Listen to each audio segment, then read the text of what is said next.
The explainer में आपका स्वागत है। आज हम सीटेट पेडागोजी के उस एक मिथ की बात करेंगे जिसमें आई एम श्योर आप सब कभी ना कभी फेस होंगे। कीवर्ड्स। हाँ, वही पॉजिटिव नेगेटिव कीवर्ड्स की लंबी चौड़ी लिस्ट्स। आपने उन्हें ज़रूर देखा होगा, पर सवाल यह है कि क्या सिर्फ उन्हें रट लेने से काम चलता है? चलिए आज इसके पीछे का सच जानते हैं। सोचो ज़रा, क्या आपके साथ भी ऐसा होता है? कीवर्ड्स की पूरी लिस्ट आपने याद कर ली, लेकिन एग्जाम हॉल में बैठे तो क्वेश्चंस फिर भी गलत हो जाते हैं। ऐसा लगता है जैसे ये सारी ट्रिक्स आखिरी मोमेंट पर धोखा दे देती हैं, है ना? इसकी वजह बहुत ही सिंपल है और आज हम उसी पर बात करेंगे। तो सबसे ज़रूरी बात यह है कि गलती कीवर्ड में है ही नहीं। गलती है उसको इस्तेमाल करने के तरीके में। आपको शब्द नहीं रटना है, आपको उसके पीछे का संदर्भ यानी कि कॉन्टेक्स्ट पकड़ना है। एक ही शब्द अलग अलग सिचुएशंस में पॉजिटिव या नेगेटिव हो सकता है, और अगर आपने सिर्फ रट्टा लगाया है तो आप इस ट्रैप में ज़रूर फंसेंगे। इस चीज को ठीक से समझने के लिए ना आपको पेडागोजिकल माइंडसेट को समझना होगा।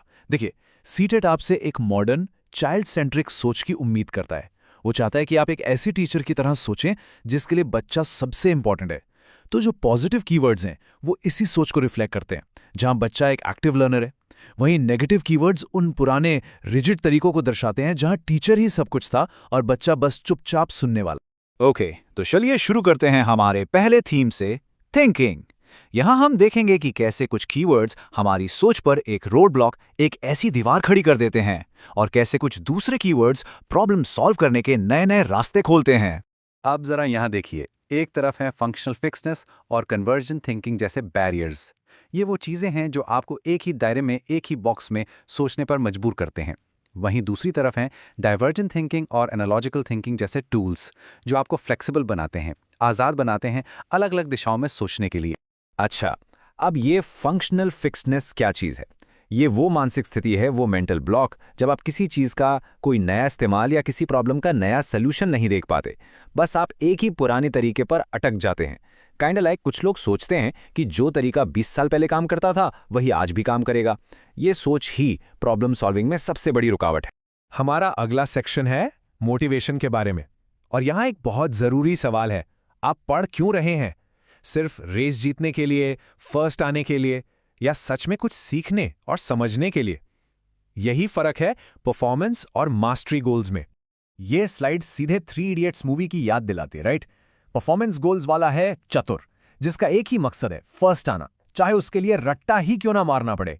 उसका पूरा फोकस कंपटीशन और एक्सटर्नल रिवॉर्ड्स पर है। वहीं दूसरी तरफ मास्टरी गोल्स वाला है रांचो, जिसका मकसद कॉन्सेप्ट को गहराई से समझना है। क्यों?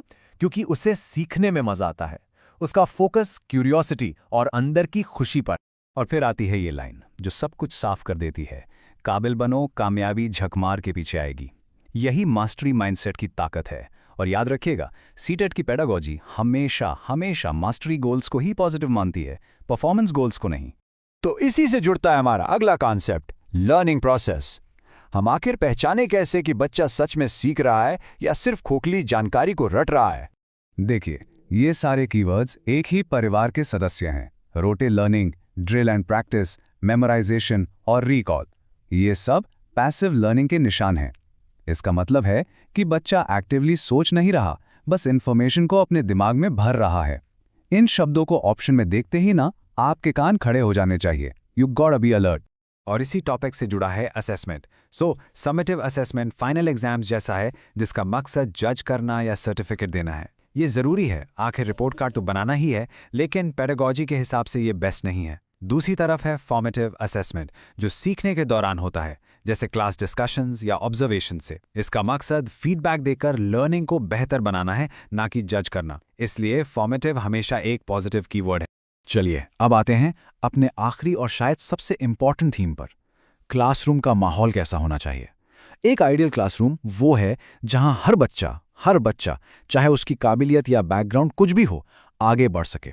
और इसी को हम कहते हैं इंक्लूसिव एजुकेशन। यहाँ 2 तरह के क्लासरूम्स का फर्क बिल्कुल साफ दिखता है। एक तरफ है कंपटीशन, बच्चों को उनकी काबिलियत के बेसिस पर अलग करना, टीचर सेंटर्ड होना और डर का माहौल, ये सब नेगेटिव प्रैक्टिसेस हैं। और वहीं दूसरी तरफ है कोऑपरेशन, सबको साथ लेकर चलना, यानी इंक्लूजन, लर्नर सेंटर्ड अप्रोच और एक नर्चरिंग सपोर्टिव एनवायरनमेंट। यही एक पॉजिटिव और आइडियल क्लासरूम।